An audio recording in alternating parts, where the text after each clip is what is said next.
Aviation history यानी उड्डयन इतिहास यूं तो कई रहस्यों से भरा है, लेकिन आज हम जिस विश्लेषण में उतरने वाले हैं वो बिल्कुल अलग है। इमेजिन कीजिए 1972 की एक खौफनाक त्रासदी जो खत्म होने के बाद भी खत्म नहीं हुई। हम बात कर रहे हैं ईस्टर्न एयरलाइंस की फ्लाइट 401 की। एक ऐसा मामला जहां एक दर्दनाक हादसा एक ऐसी अनसुलझी पहेली बन गया जिसने सबको हिलाकर रख दिया। तो चलिए बिना वक्त गंवाए तथ्यों के आधार पर इस पूरी घटना की गहराई में चलते हैं। अब जरा इस सवाल पर गौर कीजिए, क्या 100 लोग एक साथ बिल्कुल एक ही भूत को देख सकते हैं? मतलब आमतौर पर जब भी कोई पैरानॉर्मल दावा होता है तो गवाह कितने होते हैं? एक या शायद दो। और अक्सर हम ऐसी बातों को ये कहकर टाल देते हैं कि भाई ये तो बस कोई वहम होगा या मनोवैज्ञानिक दबाव। लेकिन इस केस में कहानी एकदम पलट जाती है। यहाँ एक या दो नहीं बल्कि 100 से ज्यादा लोगों ने बिल्कुल एक ही घटना का अनुभव किया, और वो भी कोई सुनी सुनाई बातें नहीं बल्कि दर्जनों एयरलाइन कर्मचारियों और यात्रियों के सीधे अनुभव। यही बात इस मिस्ट्री को इतना असली और खौफनाक बनाती है। तो आखिर हुआ क्या था? चलिए 1972 के उस दिन के तथ्यों को समझते हैं। न्यूयॉर्क से फ्लोरिडा जाने वाली फ्लाइट 401 की कमान कैप्टन एल्बर्ट लॉफ्ट और फ्लाइट इंजीनियर डॉन रिपो के हाथों में थी। ये दोनों इतने अनुभवी पायलट थे कि इनसे गलती की कोई गुंजाइश ही नहीं थी। सब कुछ बिल्कुल सही चल रहा था, लेकिन लैंडिंग से ठीक पहले एक बहुत ही मामूली सी चीज ने सब बिगाड़ दिया। एक छोटा सा लैंडिंग गियर का लाइट बल्ब। क्रू को लगा कि शायद गियर में कोई खराबी है और उनका पूरा ध्यान उस बल्ब पर चला गया, और इसी अफरा-तफरी में किसी का हाथ गलती से ऑटो पायलट लीवर पर लग गया। इसके बाद जो हुआ वो रोंगटे खड़े कर देने वाला है। विमान बिना किसी अलार्म या शोर के तेजी से नीचे गिरने लगा। जब तक उन्हें इस भयंकर गलती का एहसास हुआ तब तक बहुत देर हो चुकी थी। एक भयानक क्रैश और 100 से ज्यादा लोगों ने अपनी जान गंवा दी। मतलब सिर्फ एक खराब बल्ब ने इतनी बड़ी त्रासदी खड़ी कर दी। अब हादसे के बाद जब मलबा हटाया जा रहा था तो एयरलाइन ने एक फैसला लिया। बिजनेस के नजरिए से देखा जाए तो ये एकदम लॉजिकल था। उन्होंने सोचा कि मलबे में जो स्पेयर पार्ट्स बिल्कुल सही सलामत बचे हैं उन्हें निकाल कर रख लेते हैं, पैसे बचेंगे, है ना? लेकिन यही वो फैसला था जिसने आगे चलकर एक खौफनाक हकीकत को जन्म दिया। उन्होंने उन स्पेयर पार्ट्स को अपने दूसरे नए विमानों में लगा दिया, जिनमें से एक थी फ्लाइट 318। अब आप खुद सोचिए, एक दुर्घटनाग्रस्त विमान के हिस्से नई उड़ानों का हिस्सा बन रहे थे। अनजाने में ही सही, लेकिन एयरलाइन ने कुछ बहुत ही अजीबोगरीब घटनाओं का रास्ता खोल दिया था। और यहीं से शुरू होता है इस पूरे कहानी का सबसे रहस्यमयी चैप्टर। जैसे ही फ्लाइट 401 के वो स्पेयर पार्ट्स दूसरे विमानों में फिट किए गए, उन विमानों का माहौल ही बदल गया।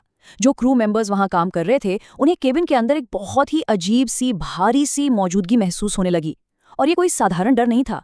ऐसा लग रहा था मानो उस भयानक त्रासदी का कोई अनदेखा हिस्सा उन स्पेयर पार्ट्स के साथ ट्रैवल कर रहा हो। केबिन में अचानक से भारीपन आ जाना या बिना किसी वजह के एकदम से अजीब सी ठंडक महसूस होना, ये सब वहां काम करने वालों के लिए एक डरावना रूटीन बन गया था। इसके बाद तो दर्जनों क्रू मेंबर्स ने ऐसी ऐसी घटनाओं की रिपोर्ट की जो सुनने में एकदम असंभव लगती हैं। जरा सोचिए, कई फ्लाइट अटेंडेंट्स ने साफ साफ दावा किया कि उन्होंने खाली सीटों पर किसी को पायलट के वर्दी में बैठे देखा है। और सबसे डरावनी बात, जब वे उन्हें ध्यान से देखने की कोशिश करते तो वो साया पलक झपकते ही गायब हो जाता। और एक घटना तो इससे भी ज्यादा चौंकाने वाली थी। कई बार देखा गया कि एक एयर होस्टेस किसी पैसेंजर से बात कर रही है, और जब पास बैठे यात्री से पूछा गया तो पता चला कि वो सीट तो बिल्कुल खाली थी। वो एयर होस्टेस असल में हवा से बातें कर रही थी। इस तरह की डरावनी घटनाओं ने एविएशन की दुनिया में हड़कंप मचा दिया था। लेकिन बात यही नहीं रुकी। ये सब हमें उस घटना तक ले जाता है जो इस पूरे मामले का चरम बिंदु है। ये वाकया एयर होस्टेस फे मैरीवेदर से जुड़ा है। एक फ्लाइट के दौरान जब वो गैली में काम कर रही थीं तो उन्होंने ओवन के शीशे में एक रिफ्लेक्शन देखा। और आप यकीन नहीं मानेंगे, ये रिफ्लेक्शन मरे हुए फ्लाइट इंजीनियर डॉन रिपो का था, जिनकी उसी फ्लाइट 401 हादसे में मौत हो गई थी। और ओवन के उस शीशे से एक ही चेतावनी बार बार आ रही थी, संभल कर, इस फ्लाइट में आग लग सकती है। और सबसे खास बात यह है कि ये रिफ्लेक्शन सिर्फ फे ने नहीं देखा।